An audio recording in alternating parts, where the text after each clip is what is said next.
L'Associazione Nazionale dei Consorzi di Bonifica e con la nostra organizzazione del Veneto ha voluto partecipare a questa importante conferenza internazionale perché all'interno delle misure definite dal piano di gestione del rischio alluvioni in base alla direttiva alluvioni, appunto la 2760, in realtà la presenza nostra, soprattutto per quanto riguarda il monitoraggio del territorio, assume un ruolo importantissimo. Perché? Perché noi ci occupiamo di quei reticoli idraulici minori distribuiti sul territorio con fortissima presenza di arginatura, soprattutto nelle aree a rischio, nelle aree sotto il livello del mare, dove migliaia e migliaia di chilometri di nostri canali sono arginati. Ecco che allora all'interno di queste misure di piano, dove il monitoraggio del territorio diventa essenziale, discutere di tecnologie applicate a queste soluzioni diventa per noi estremamente importante. Ecco perché la nostra presenza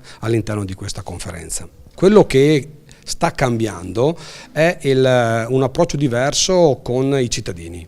Quindi il coinvolgimento dei cittadini sia in questa fase, come la conferenza sta ribadendo, cioè quindi i cittadini attori principali, partecipi a un osservatorio per monitorare la gestione dello stesso e delle acque. Però noi continuiamo a dire che questo però probabilmente deve portare a un altro livello di cambiamento, non solo nel coinvolgimento nella decisione, ma anche nel coinvolgimento nel buon mantenimento del territorio. I cittadini non si devono solo coinvolgere perché attraverso le loro informazioni gestiscono un'alluvione o un dato prima di un telerilevamento normale. Il cittadino deve essere coinvolto anche nella difesa del territorio.